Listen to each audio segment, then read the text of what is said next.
the culture is very aggressively being pushed to get in line with whatever the prevailing narrative is. And even in the so-called free market, that's not taking place. ESG is just an example of that. And it's good to see Florida and other states finally push back.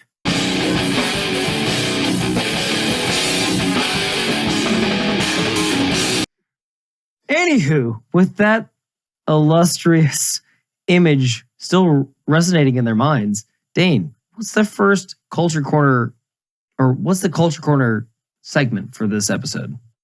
So we're talking about our lovely home state of Florida, just winning again and again. And this time, what Florida has done is they have divested $2 billion of Florida pension fund assets from Blackrock. And for those of you who don't know, Blackrock is, if it's not the largest... One more time. It's one of the...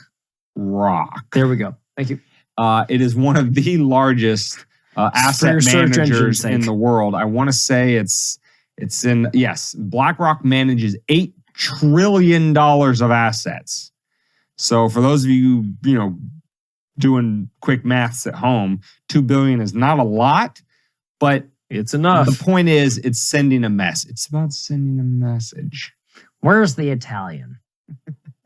And so what Florida has done is it has removed $2 billion that it had previously invested with BlackRock to have managed, because what BlackRock is engaged in with a lot of large multinational corporations is what's called ESG investments. And what ESG stands for is environmental, social, and corporate governance. And basically what these policies are is, just like the name suggests, if you're down with the climate agenda and you're pushing your corporate policies in that direction, BlackRock likes you and they want to invest in you. If you're down with the social, narrative that's pushed down everybody's throats, whether it be diversity hires or LGBT or any other thing that's in that general sphere, BlackRock loves you. They're going to invest in you.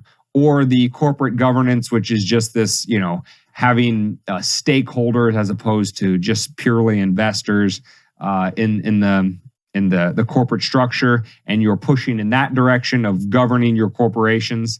BlackRock likes you, they're going to invest in you. But the thing about these policies, they have absolutely precisely dick all to do with business. When you're investing in a company based on ESG standards, you're not looking at what is their core business function. Are they going to grow money? Are they a solid company, et cetera, et cetera. And BlackRock and a lot of these woke asset managers and stuff like that are funneling money into companies based on these criteria, as opposed to what's your balance sheet look like? What are your profit margins? Are you growing your customer base, et cetera, et cetera? Good, sound financial reasons to invest in a business. And so Florida says, we don't trust you to manage our money and make it grow.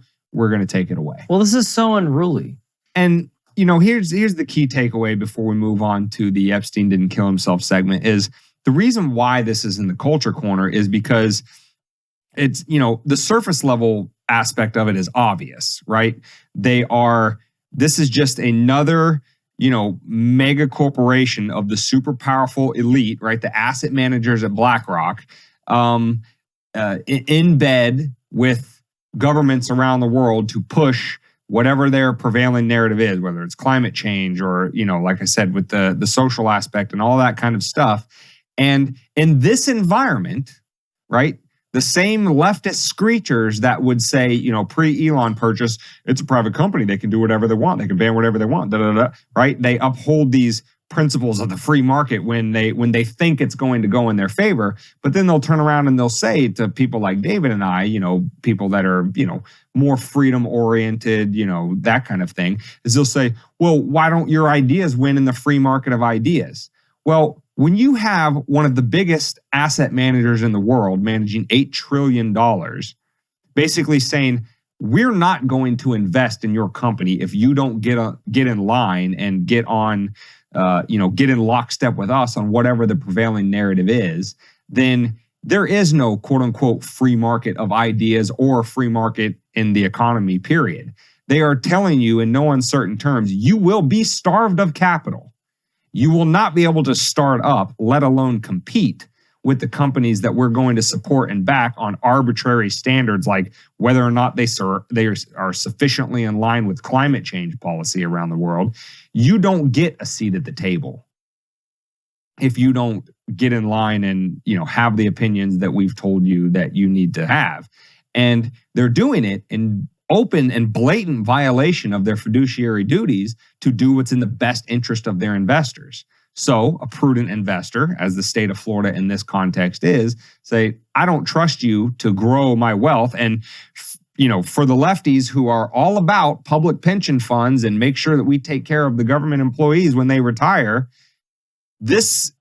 it should be something. What Florida did is exactly what you should be getting behind. If Florida is worried that their public employees that go into retirement aren't going to have their pension funds because BlackRock blew it on company X, Y, and Z that had all the right opinions on climate change, but while doing that, they forgot to grow their business, those employees are going to be left out in the cold. So, the culture is very aggressively being pushed to get in line with whatever the prevailing narrative is.